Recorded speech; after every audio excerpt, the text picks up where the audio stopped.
היי יקרים, היום אנחנו נפגשים בחוץ, מבטיחים לנו 39 מעלות בירושלים בצהריים, נעבור גם את זה. היום יהיה סרטון קצר ופילוסופי. רציתי לשאול אתכם, מה דעתכם הדבר היחיד יציב בחיים? נכון, אי יציבות. כי בחיים שלנו אף פעם אין ודאות, והתקופות מתחלפות, פחות טובות ליותר טובות. רציתי לספר לכם שתי מילים על אבא שלי. אבא שלי היה רופא צעיר בזמן מלחמת העולם השנייה. הוא היה ב-18 שנה יותר מבוגר מאמא, אבל אנחנו ילדים תמיד הרגשנו שהוא יותר צעיר מאמא, כי הוא כל הזמן חייך. ואמא שלי אמרה, איזה, אתה никогда не будешь главврачом. היא אמרה, איזה, אתה אף פעם לא תהיה מנהל בית חולים, כי אתה לא רציני, אתה כל הזמן מחייך. אמא דאגה שלאבא תהיה פסאדה.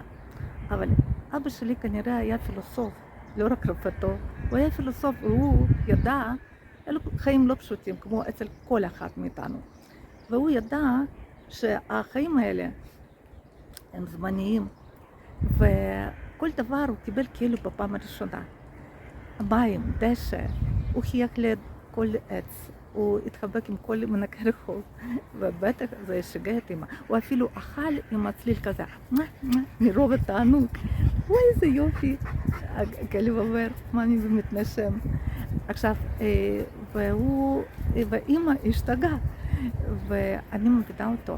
אני לא זוכרת איפה נתקלתי במשפט ממנטו מורי, עוד בגיל שהייתי נערה.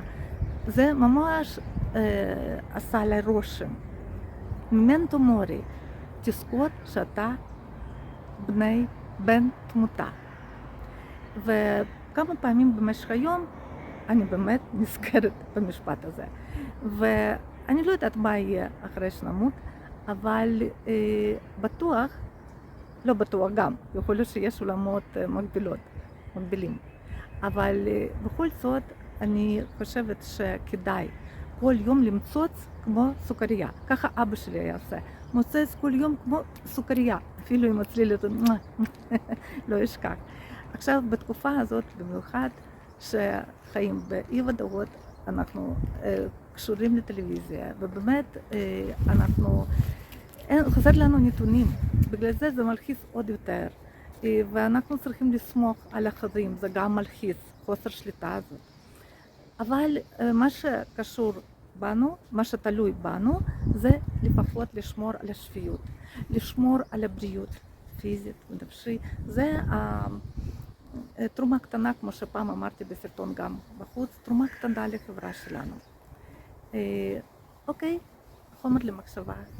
אני אשמח לפגש אתכם עוד פעם, כבר התרגלתי, למרות זה סך הכל שבוע שני שאנחנו נתראים. אז יום נפלא, שבת שקטה, נתראה, ביי חבר'ה.